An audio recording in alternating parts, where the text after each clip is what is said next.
Hi all, I would like to welcome everyone to Share Market Hunter YouTube channel. I'm going to talk about debt equity ratio in this video. Let's start now. Debt equity ratio. What is debt equity ratio?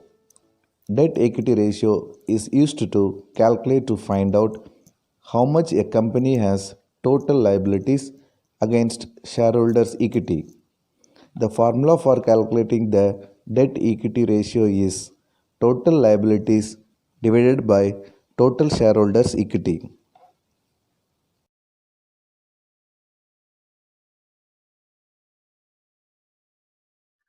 Now we are going to see how we are going to calculate the debt equity ratio. I have taken Deepak Nitrate. Deepak Nitrate is a chemical company, specialty chemical company, where I went to the money control. I clicked on the financials. In the financial, you need to click on the balance sheet.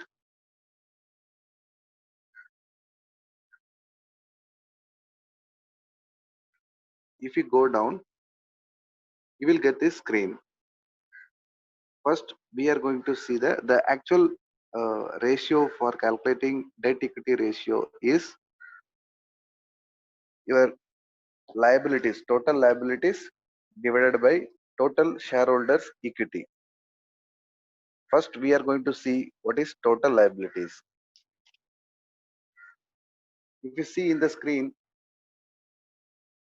we are seeing the liabilities. There are two liabilities. One is short-term liabilities and another one is long-term liabilities.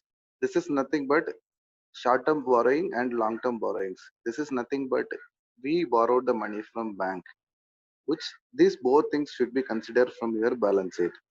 You can see the long-term borrowings is 779.43, and if you see the short-term borrowings that you can see in the current liabilities, that is 248.42. You have to add up these two amounts to arrive the total liabilities. This is how we got the, yeah,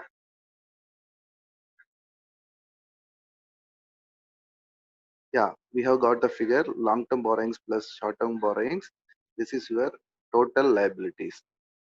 Now we are going to see how we are going to see total equity. We are going to calculate the shareholders equity. For shareholders equity, the formula is you need to add equity share capital plus reserves and surplus. You can see that there is a header shareholders funds.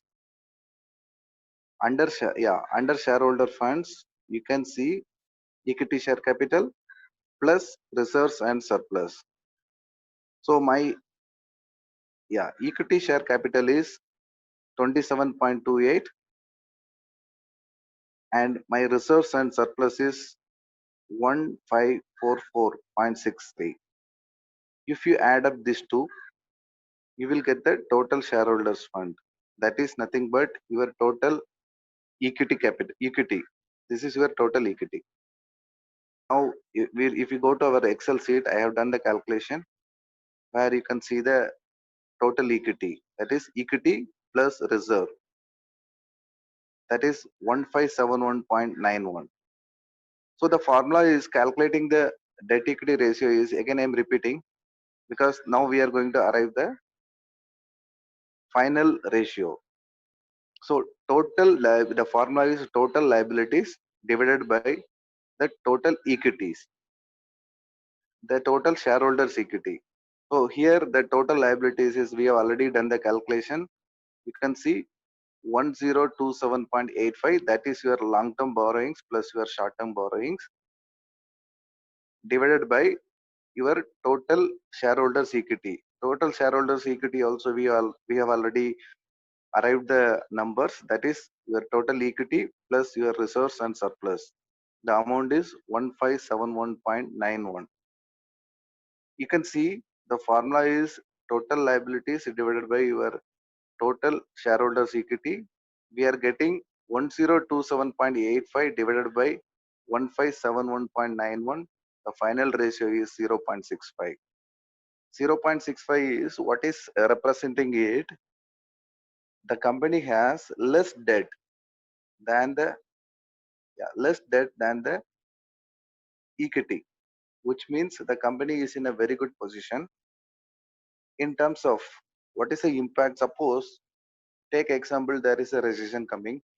The company needs fund. They can't raise the capital immediately, but they need the fund. They will go to the bank and ask for the fund. If you have the less debt equity ratio, you need to always consider the company which has the ratio less than 1% while you calculating the debt equity ratio. So if the debt equity ratio is less than 1%, which is good, which is a good sign. Here in Deepak Nitrite, we can see the debt equity ratio is 0.65. So as we taken the example, the financial crisis, there is a financial crisis. You are approaching the bank because you need more money.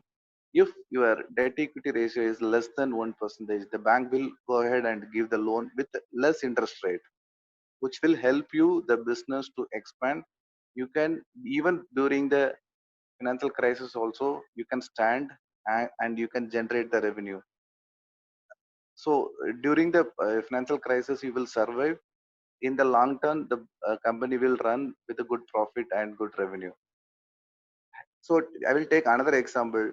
If the same Deepak Nitrite as the debt equity ratio is 2%, for example, your debt is greater than your total equities. In that case, what will happen? Suppose your debt equity ratio is 2%.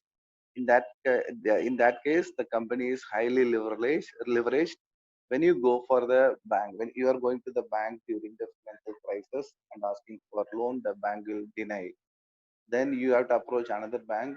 They may charge huge interest, and when the bank charging huge interest, that will hit your balance profit and loss account.